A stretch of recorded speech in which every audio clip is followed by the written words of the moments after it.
PPP Flexibility Act, I can't remember the last time we had this much uniformity on anything coming out of Congress. I think there's only one down vote in the House. Um, Talk to me about why this is an improvement over how PPE allocations worked before. What's better about this? Well, the reason we needed to change some of the program was to give small businesses more flexibility as they get through the pandemic and also start reopening. They needed to have more flexibility. This program is critically important to make sure that small businesses can survive. And we know as we reopen an economy, we want to get things moving as quickly and safely as possible. But it becomes a whole lot more difficult if small businesses go out of business. So they're the engine of growth. They're the ones that are going to create jobs. So under the PPP program, they can use loan money to pay salaries, to pay some of the expenses associated with that business, and then those loans can be forgiven if they follow those guidelines.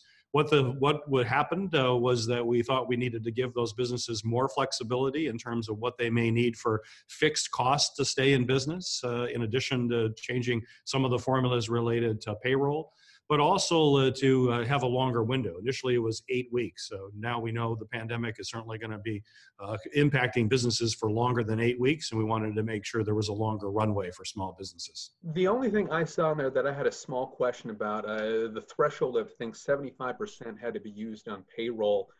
Is that an acknowledgement that, hey, we're not going to be able to pay all employees, or they don't need to use all this money on employees? It's more important just to keep them in business, period. Acknowledging that, sorry, this isn't going to help the workers directly like it did the last time? Well, we hope, I mean, obviously we want businesses to keep their employees on the payroll, but every business is different. They have different cost structures, and we just wanted to make sure that there was more flexibility, because certainly we have two goals here. One, to keep employees on the payroll, and two, make sure the small business survives. And the person best able to make those kinds of decisions is going to be the small business owner that understands their business and knows what they need to get done in order to survive and prosper in the future. Okay, unemployment numbers came out on Friday, and obviously, first we thought unemployment was down. It was actually up slightly after they admitted some calculating errors, but it still isn't. It isn't the 20% plus that a lot of people were fearful of. We're around 16%, I think, right now. Does this change your calculus at all on a second stimulus to go directly to the American people? Because I know Republicans are pumping the brakes on this a little bit. Where are you at on this right now? Well, I think it's clear we still have massive unemployment in this country. You're talking about tens of millions of folks without a job. We want to get folks back on the payroll, back working again, have the economy going. And I think most economists will say that you'll need additional stimulus to get that economy, to get our economy moving. In fact, the chairman of the Federal Reserve also believes that we need to have more stimulus in order to get the economy back up on its feet. And I think we want to make sure that people are able to continue to put food on their table and have a roof over their head as the crisis continues to go forward. And so additional help will be necessary. We're going to have to continue to help our health providers. Our hospitals continue to struggle. Our state and local governments are under some significant challenges. And I think all of those things need to be considered in another package. I don't know what relationship, if any, you have with Leader McConnell. Clearly nothing gets done in the Senate generally unless he wants it done. Has there been any discussion that would lead you to believe that there is another stimulus coming anytime soon? Well, Senator McConnell, or Leader McConnell, has said that he does believe that there will be another package. I think the question is, what is the timing of it? What is certainly what will the size be? The most recent type of comment he has made that it might be sometime in July. Okay. There was a statement put out, I think yesterday or the day before. The Biden campaign said they are against this defund police movement that's going on. And just so our viewers know, defund police is this idea of either completely cutting or substantially cutting police forces and reallocating that money to different community-wide projects for safety. You're a senator, you don't have direct control, obviously, under local municipalities, but Detroit is your constituency. Flint is your constituency. We've had racial problems with police here in the Grand Rapids area.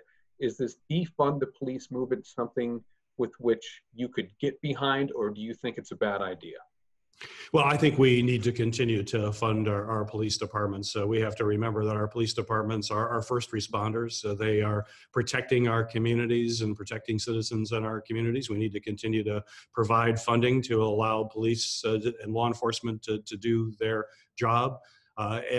We certainly, though, need to look at reforms, and that's what we're looking at right now. How do we make the system work better for every American? No matter where you live, no matter who you are, you should be treated equally with dignity and respect.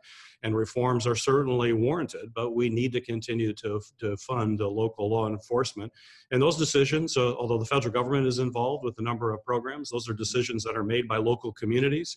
And local communities are often asked to determine whether or not a certain funding level is appropriate for their community.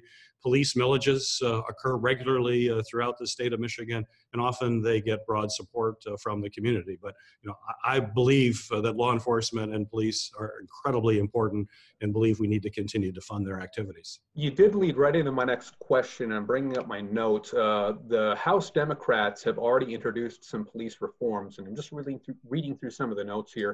It's aimed at cracking down on police brutality and recording patterns of misuse of force all across the country. A lot of people think police unions are going to be against this, and CNN is reporting specifically the legislation includes a ban on chokeholds, as well as the creation of a national police misconduct registry, which I alluded to a moment ago, which, and I'm quoting now, would prevent problem officers from changing jurisdictions to avoid accountability. That would also incentivize states to mandate racial bias training and teach officers about their duty to intervene. And that seems to be a big one. If you see a cop doing something wrong, like Derek Chauvin, other officers should get in. What do you think about that package from the House Dems? Is that something you'd back? Well, there's a number of bills here in the Senate that are very similar to what is happening in the House. So certainly, I think we should be looking at those bills, and there are bills that I support now. I don't believe that chokeholds, for example, should be used, and support that bill. I also support a bill here in the Senate to make sure that if police misconduct is alleged, there needs to be an independent investigation. It shouldn't be an investigation within the department. Shouldn't even be with a prosecutor in that community, which works with the police department on a regular basis.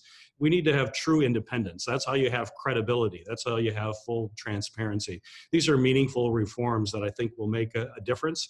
And we're looking at a fairly extensive list of ideas that are being looked at and vetted.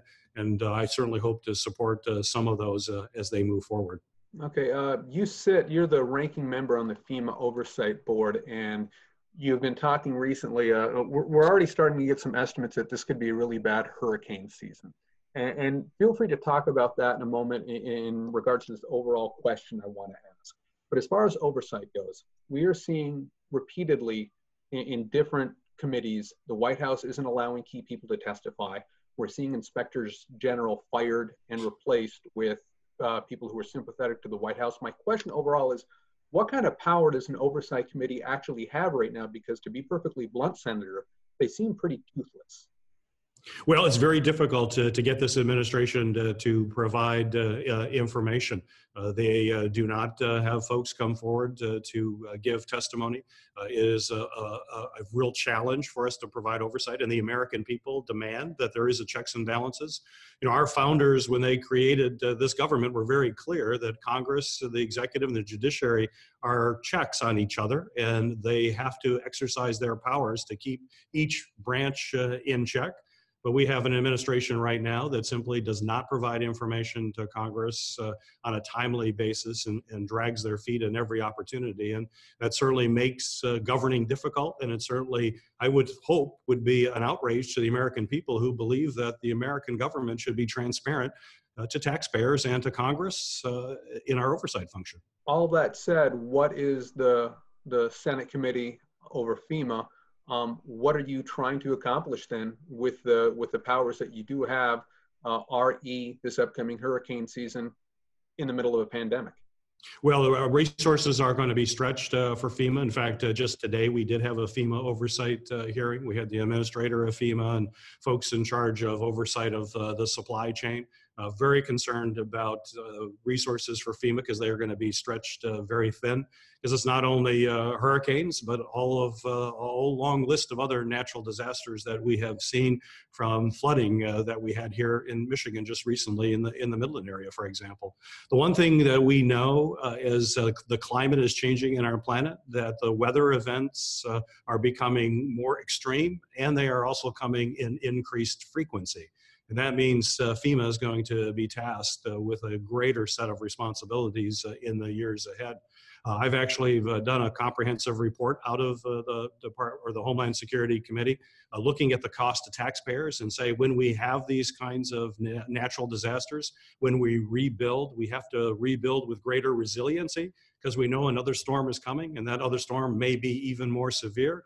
And if we are not building greater resiliency, for example, in our infrastructure, we're going to just constantly be rebuilding. And that's going to be a tremendous cost to taxpayers that is simply unacceptable. We have to do it right. All right, my last prepared question also goes to oversight, coronavirus oversight, and how the country handled this moving forward. The administration points out that they did put a ban on flights in from China. The president says they did everything they could early on. What is your stance as a member of oversight looking into this, and what are some of the questions that you want answered? Well, I think there was too slow of response. I think we all remember the president referring to this pandemic at the beginning of the year as something that was just going to go away. It was going to disappear, that we were fully prepared. Now, when we look back, it's clear that that wasn't the case.